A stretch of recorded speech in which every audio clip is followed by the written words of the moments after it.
Hello everyone and good evening. Today we continue with our series of punctuation marks and we'll tackle another important mark.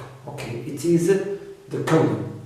So after dealing with the semicolon, today we'll see the colon. I mean this mark. Right. Now of course we know this mark indicates usually a kind of explanation, a kind of illustration between what comes before it and what comes after it. So usually this mark is mainly used for what?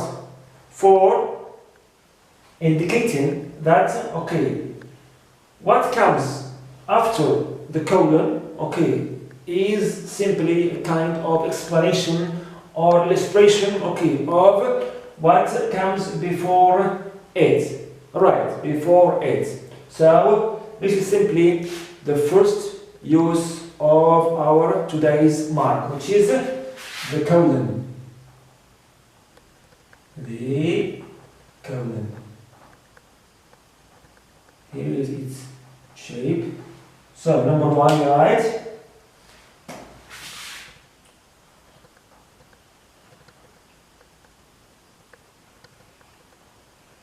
it,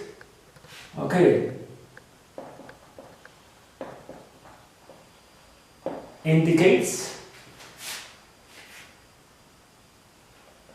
an explanation, right, or illustration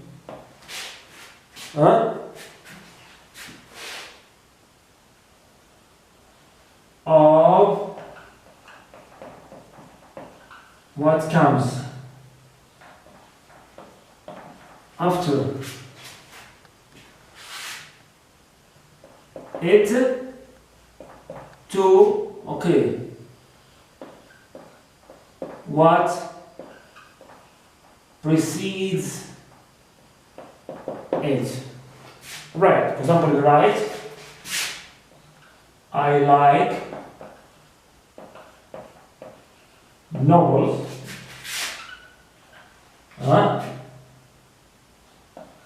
the ones written by, for example, Ernest Hemingway. Now here, this colon, comes to separate, here two elements or two clauses, now, or two sides. Now what comes after it is going to be an explanation or an illustration, for what precedes this colon. This is of course the main use of the colon, but not the only one. There are many other uses we'll try to see today. Also, among the common uses of this mark, as we all know, we use it in direct speech. We know that, in indirect quotes we have a reporting verb and a reported clause. So, this also mark comes to separate the reporting verb from the reported clause or the quoted clause or speech. Example, also, it is used to or in simply in direct speech to set off the reporting verb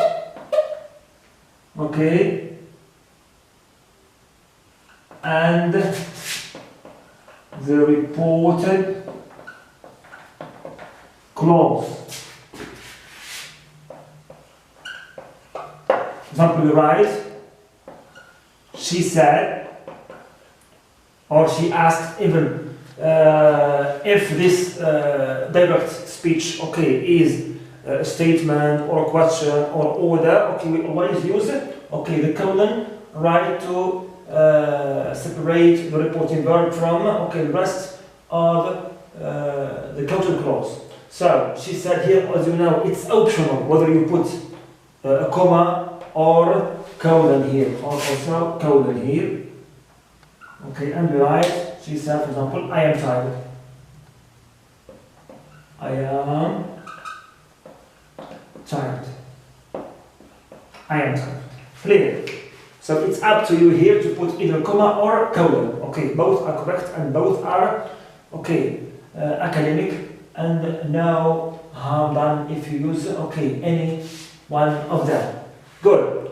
Also we have another case, okay, which we frequently also encounter, and which is related to books.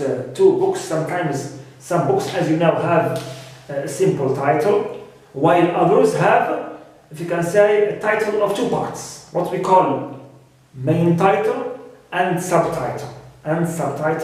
Now, academically, we put the colon, okay, here to separate, okay, the main title from the subtitle.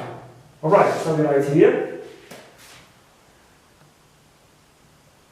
It is used to also separate or set off the title and subtitle, okay, in books. Example, we write the Civil War, I don't know, here we write, put our colon. This is our title, Civil War.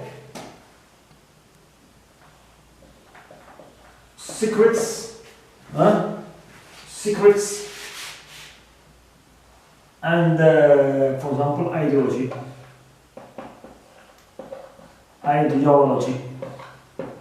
And this is my okay, subtitle, which comes after the colon. All right. Also, always with the books, when it comes to some books which have, if you can say, volumes, means parts, volumes. Okay. In this case, okay, we find it usually and mainly in citations, okay, in entries of citations. Right. When we want to indicate that, okay, the value, okay, and the page, and we separate them by the use of the colon. The use of the colon. Here also we write it used between the volume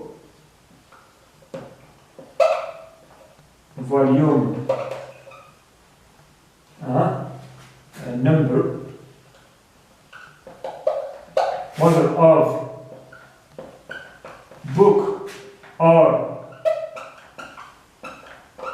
magazine. Clear. The volume number and the page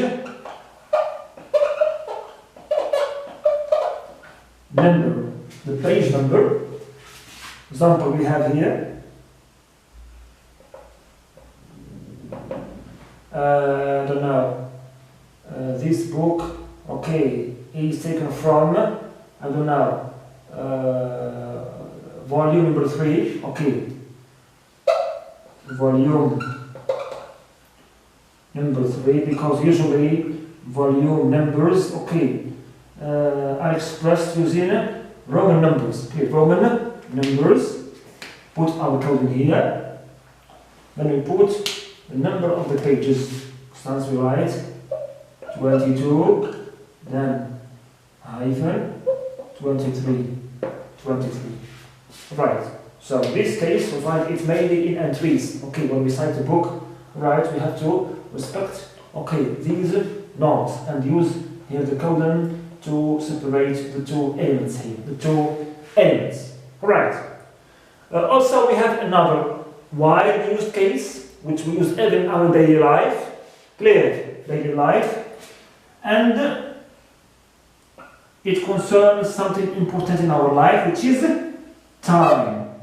time. Also, when we express time, okay, in English, in writing, we separate the hours, okay, from the minutes, okay, by means of the colon.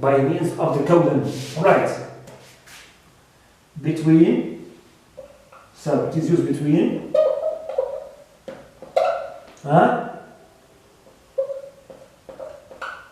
hours and minutes, of course, when expressing time.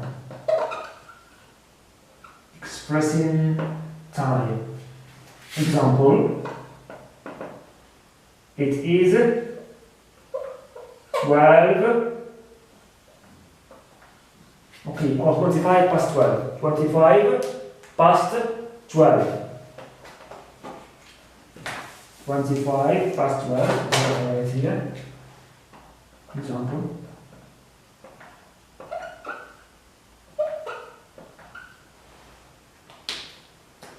I put my colon here between the hours and the minutes. But to be frank with you, this use, okay, is mainly American use, okay, of the colon, right? But as today it has become, okay, a very common and widely used, okay, and it is widespread, right? Even the British today, okay, adopt, okay, this way of expressing time, because normally the British, they use what? They use only a full stop here. 25. Clear, full stop.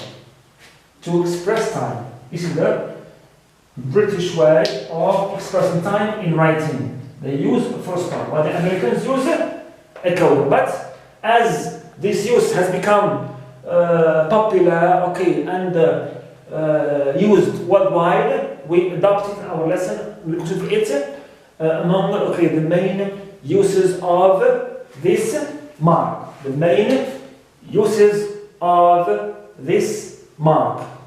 Still, we have another important, okay, use, okay, which is okay, related to the colon. We need to clarify because it contains different cases, okay, and different ways, okay, how to put the colon correctly. So let's see it, okay, in this second part of this lesson. Okay.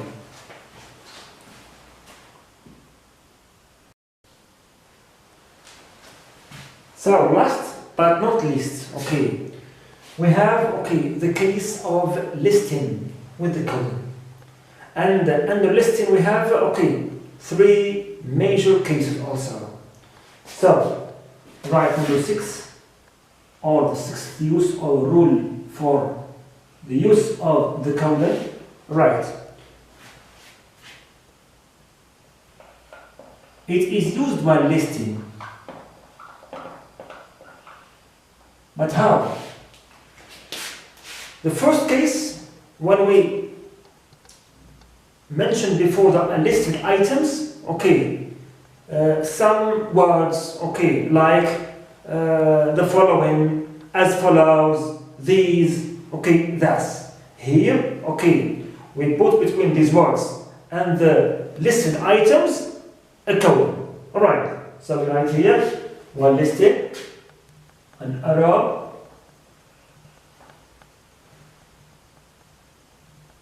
so we write the colon here, okay. It comes between specific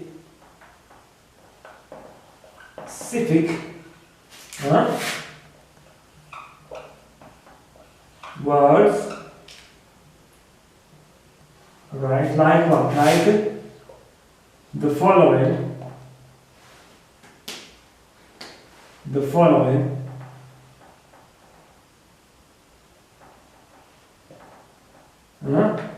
Also we have as follows. The following. As follows. Also we have the case of these, and also thus, and also thus. Alright, so between specific words and the listed items. Example, I write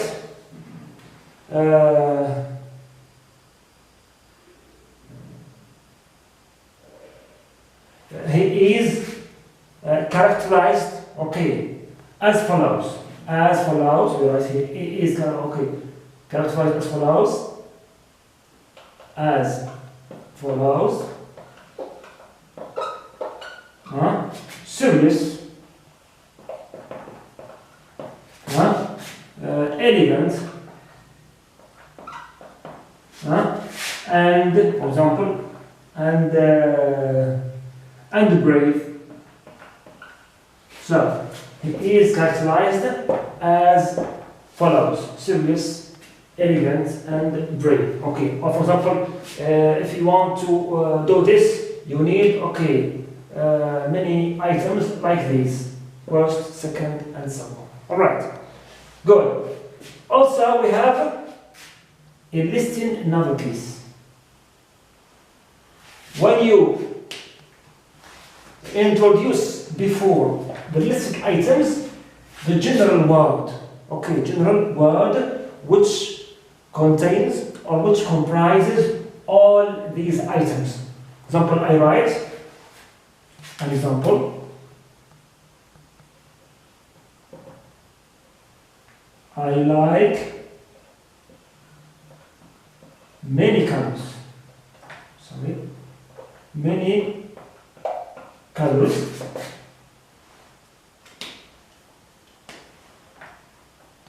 Color. The white. The green. And the blue, and the blue. Right. So here, when I list my items, I introduce before them, I introduce or put before them the general word, clear, general word which comprise or contains all these listed items. Right. And we'll contrast this case with the third case. So we write for this here. Okay. Between the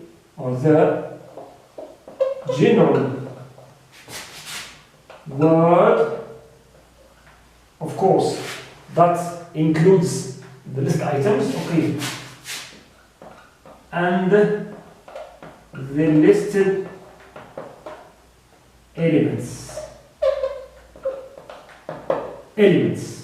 Listed elements. Like here is general word, and here are the items. For example, you can say, alright, I prefer, I don't know, American cars. For example, Cadillac, General Motors, and Chevrolet, for example, for instance. Clear. Now, we have a third case, which is similar to the second one, but in the third case, we don't find, the general word before the listed items. For example, I write, for example, I like the white, the green, and the blue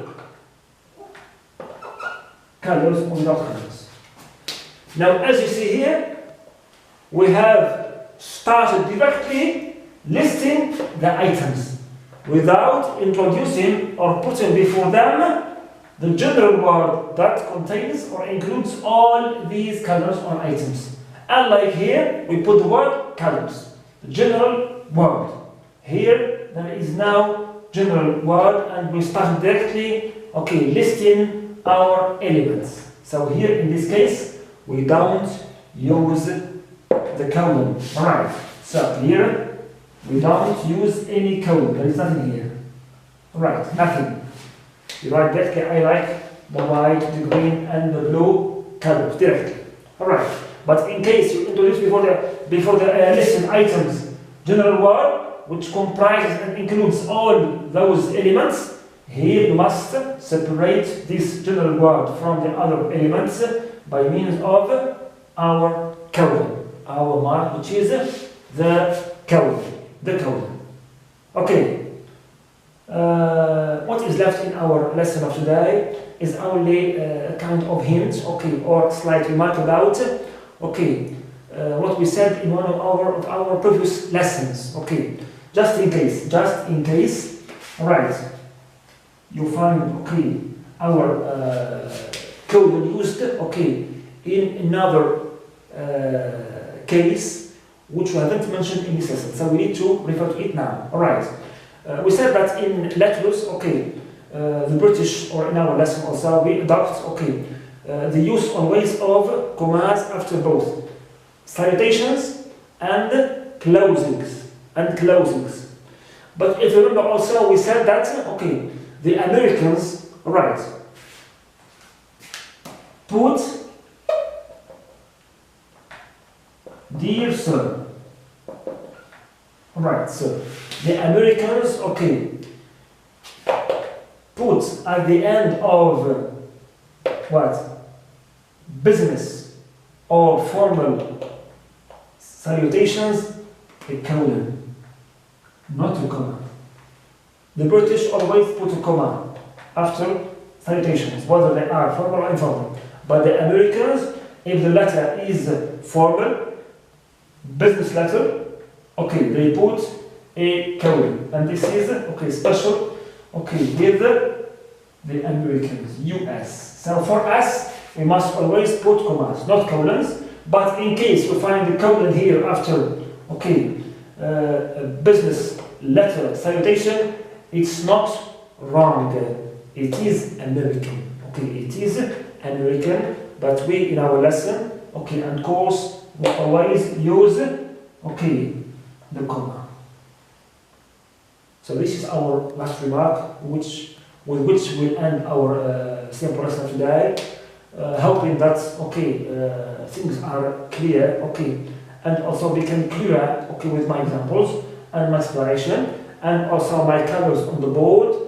I wish you the best. Thank you so much, and see you in our next mark. Good luck.